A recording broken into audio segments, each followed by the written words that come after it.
I'd never played Palworld before, so naturally I decided to play it without using any pals in battle, on hard mode, with nothing but melee weapons. For some reason, I was determined to become this ultimate pal-protecting samurai. I mean, why put my precious pals in harm's way when I was perfectly capable of getting the job done all by myself? Combat pals were completely off limits. If I wanted something dead, I had to kill it myself. Utility pals were still allowed, but only for farming, crafting, and transportation, that sort of thing. Unfortunately, it didn't take long for this plan to start completely falling apart. Oh my god! Oh, oh, that thing breathes fire. Oh, what the hell? I didn't know this game was hard. We didn't have to travel far to find the first permanent member of our team. It was right in the starting zone. This is Pupperai. He might just look like a cute little guy, but thanks to him, we're going to get a solid 35% bonus to our melee damage without ever leaving his pal sphere, which is going to remain relevant through the entire playthrough. Now, speaking of our damage, I had the bright idea to put all my skill points into attack as I leveled up. At the time, I figured more damage was more better. In hindsight, if I just put a few of those points into stamina, I probably could have solved a lot of my early problems. Stamina would be a huge and frequent issue. As I played, I discovered a little bit of technology I called corner strat, and it ended up being the thing that made the early game possible for me. Basically, enemies can't hit you through objects with most attacks in the game, but your sword is usually long enough. So if you just hide behind a rock or a tree or something, you're essentially immortal as long as they don't have a terrain-piercing laser, and that's foreshadowing, by the way. For now, I had a broadsword, which wasn't quite a katana yet, but it would have to do for the first boss fight of the game, Zoe.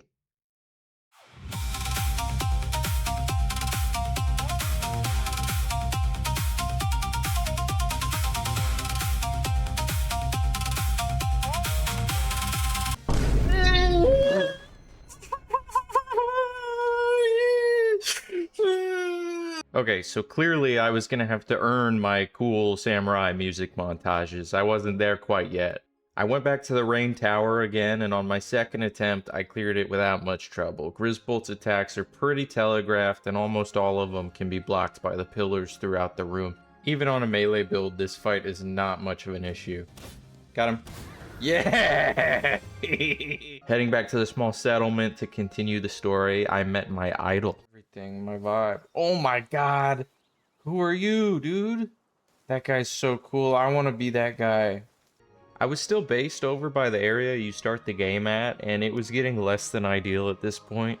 I wanted to move somewhere scenic, somewhere that I could make into a proper home base.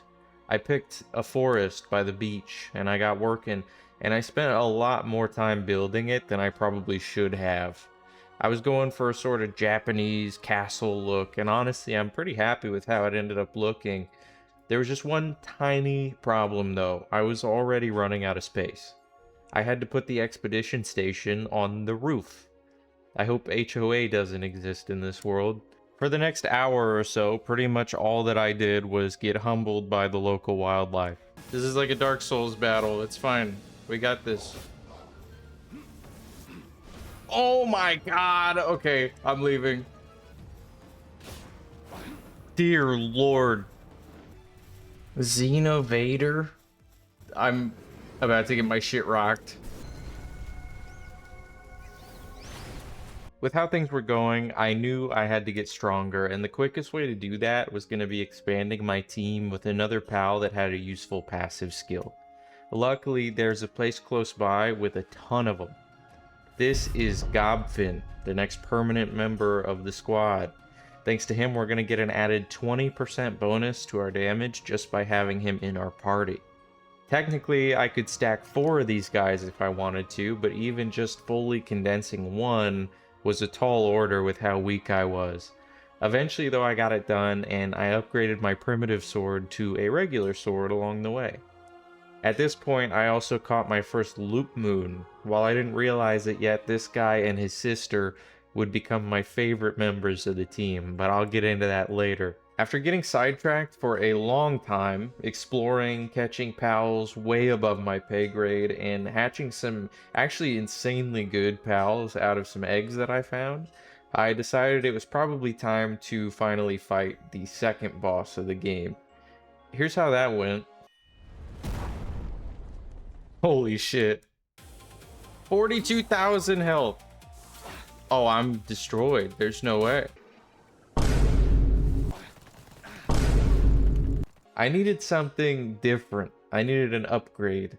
And that's when I spotted it in the tech tree. Cutting edge Gaijin technology. Surely this was the answer. So I went back for round 2. I'm poisoned. It's fine.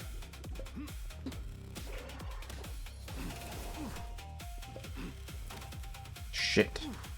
Okay, we just need to go in. I'm killing you before you kill me. Woo-wee.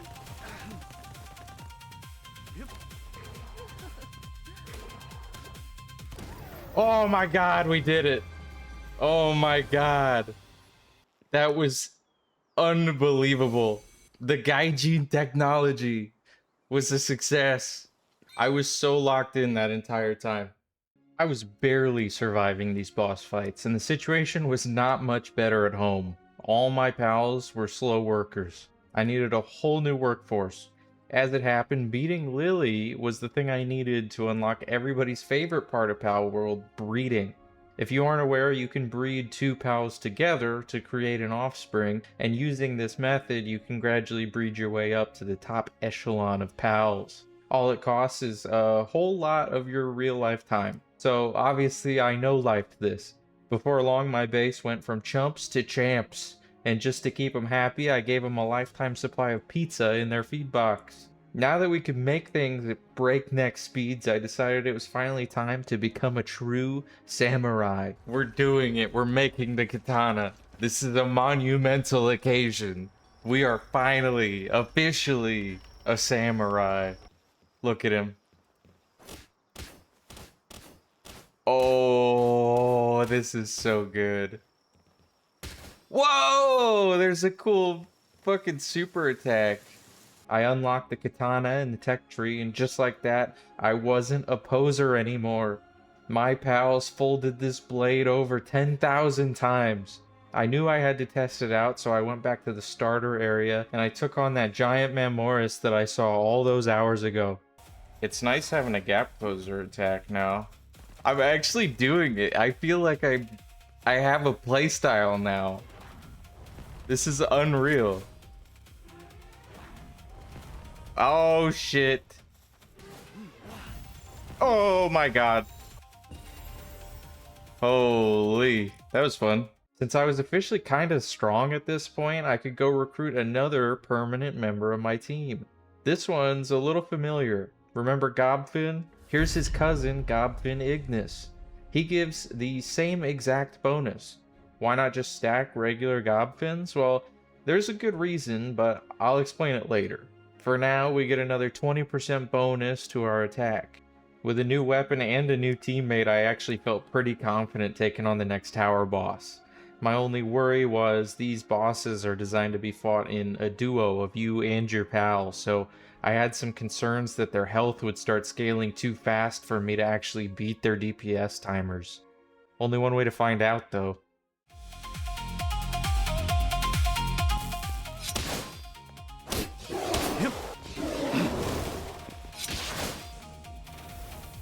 Oh no.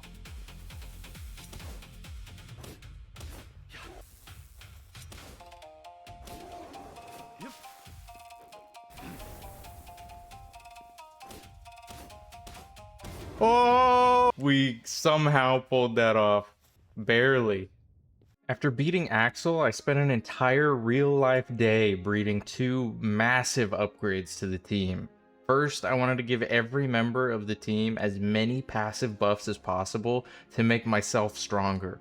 I landed on Idiosyncratic, which gives me 50% bonus health regen, Vanguard, which buffs my attack by 10%, Stronghold Strategist, which buffs my defense by 10%, and Wellness Watcher, which reduces my stamina consumption by 5%. All of these apply per pal, so if I put them on my entire team, I'll have some pretty significant buffs.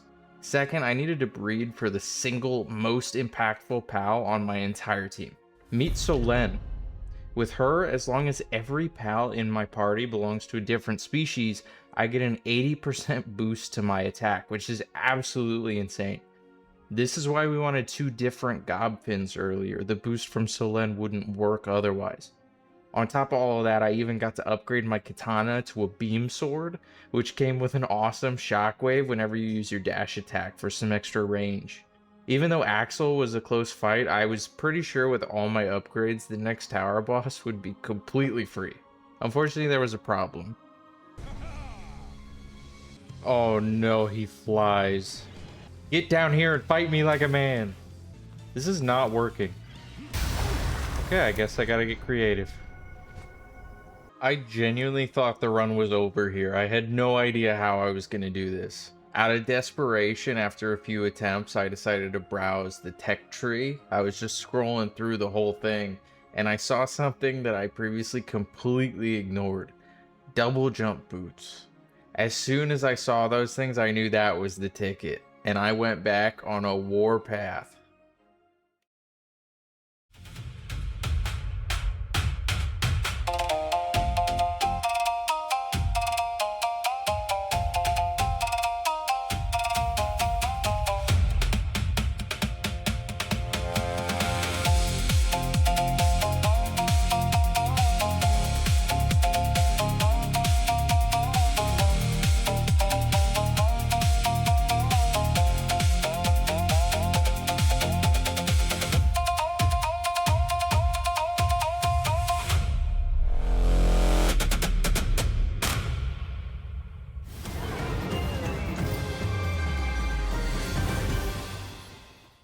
After taking out Marcus and Victor, I thought maybe I was strong enough to tackle an oil rig. They're endgame challenges, but the loot is really good, and I figured if it ended up being too hard, I could always just run away and try again another time.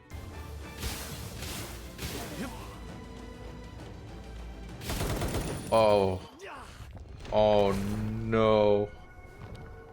Turns out I made a little bit of a miscalculation because all of my gear was sitting in the middle of the most dangerous place I'd ever visited in this whole game. Usually you just run back and pick your stuff up. Let's try... Alright.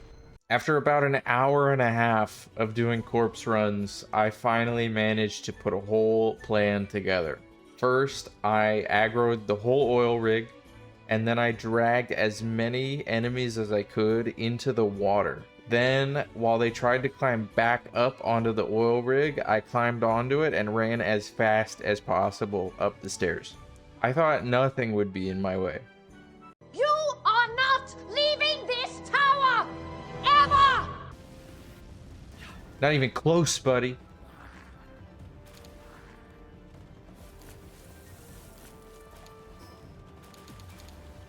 Peace, I'm out. Holy shit, I did it. Finally, I'm out of there. How long has it been? How long have I been doing this? I didn't even get anything from that, by the way. Just so we're clear, I got nothing from doing any of that. I'm never coming back here. This sucked. Why did I do this? With whatever that was out of the way, I wanted to become strong enough to make sure nothing like that ever happened again. So I figured it was finally time to complete my build. Since I wanted to make sure I had every advantage I could possibly get for the final stretch, I explored around the entire world collecting all of the effigies I could find. There's a whole bunch of these, and they give you some really nice quality of life stats for finding them, like jump height and movement speed. Speaking of jumping, I crafted an Airwalker EX, which is an accessory that lets you jump 3 times and air dash. The Airwalker EX. Holy shit, you guys are fast. This, plus the glider and grappling hook, was just so much fun. that I decided to ditch my flying mount and travel the world on foot from here on out. I mean, just look at how mobile you can be. I had 2 final major upgrades left to make. The first was to craft the best melee weapon in the entire game, the laser sword. I can just make that real quick. Laser sword! I can make the laser sword. Hang on. Stop everything. Afterwards, I decided to finish perfecting the last 2 permanent members of my team, Loop Moon and Loop Moon Christ. Together, they give me a 60% buff to my attack speed, which made this build go from feeling okay to really fun and powerful. I'd have to replace my Gobfin Ignis, but it was worth it. Now that I'd reached the big leagues, there were still 3 tower bosses in my way before I got access to the World Tree, the final area in the game. Since I didn't have any more major upgrades left to make on my build, if I couldn't clear the rest of the game from here, I'd have no excuses.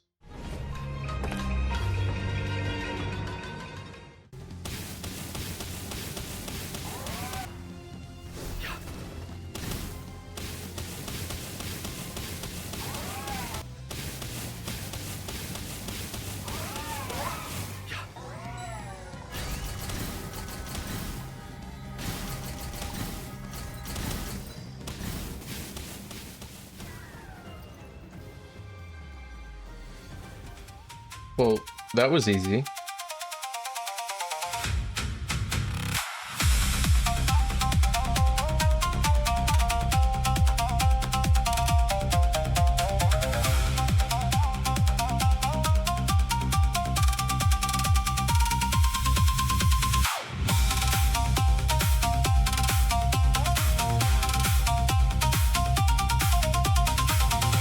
Oh no, does this thing fly?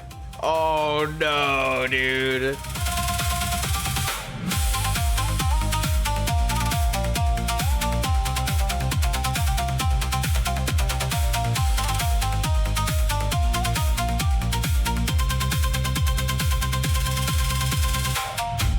This is awesome.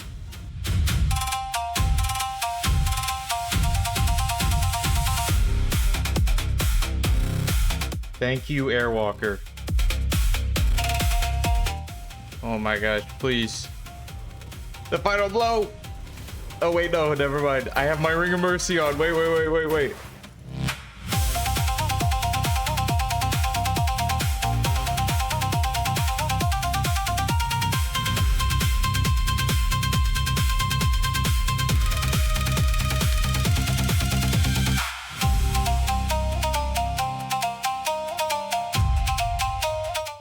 Holy shit, dude. Holy shit, please come down, please. He's at 1 HP. Wait, what do I do? Oh, I have to catch him. Oh, yeah.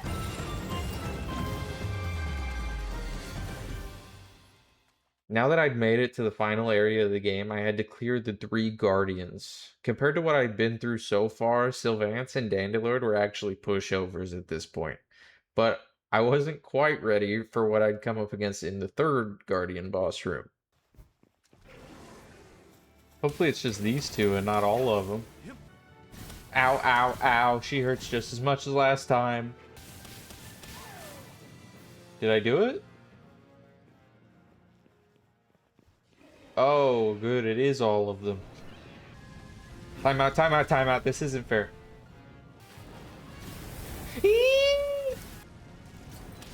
Alright, round 3, let's go. You guys were both wimps the first time around, and you're wimps this time too.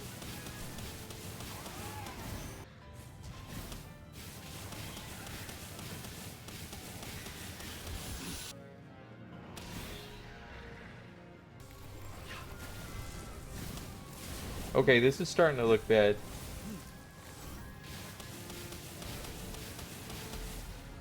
Health regen, please. Die. Please. I die. Okay.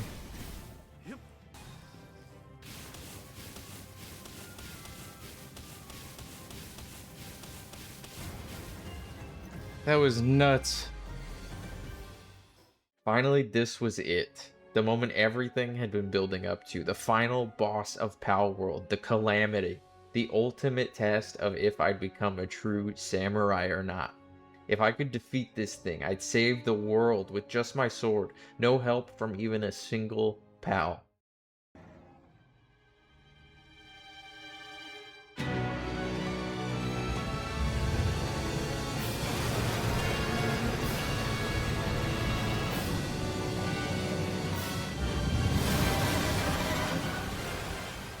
There was a problem. Attack all of its wings. Where are its wings? Okay, well. No, no, no. I'm dead! Fuck!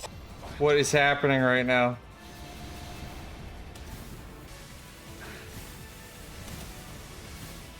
No!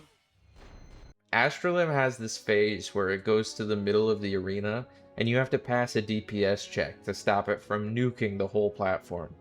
The issue is the targets you have to hit are those glowing orbs on its legs above the ground. I can't DPS them fast enough to break them if I have to keep jumping up to get to them. Once again, I couldn't find a solution, and again, it felt like the run was over. So I looked to the tech tree like I did last time. The wing pack. It didn't matter if Astralim nuked the platform if I was just flying above it. Just like the double jump boots helped me with Marcus and Phalaris, and just like the Airwalker EX helped me with Ori and Xiaolong and Panthalus, the answer wasn't to get stronger. I didn't need better stats, I just needed better tools. And this was the final piece. With that, it was time. I went back to the world tree, ready to end it all.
Come on.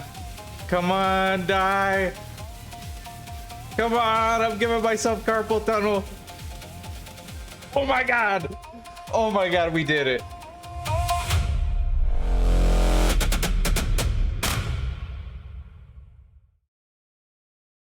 Everybody, thank you so much for watching.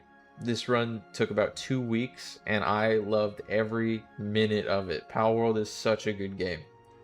If you enjoyed, I would really appreciate if you subscribed. I plan on making tons and tons more videos just like this one. Peace out.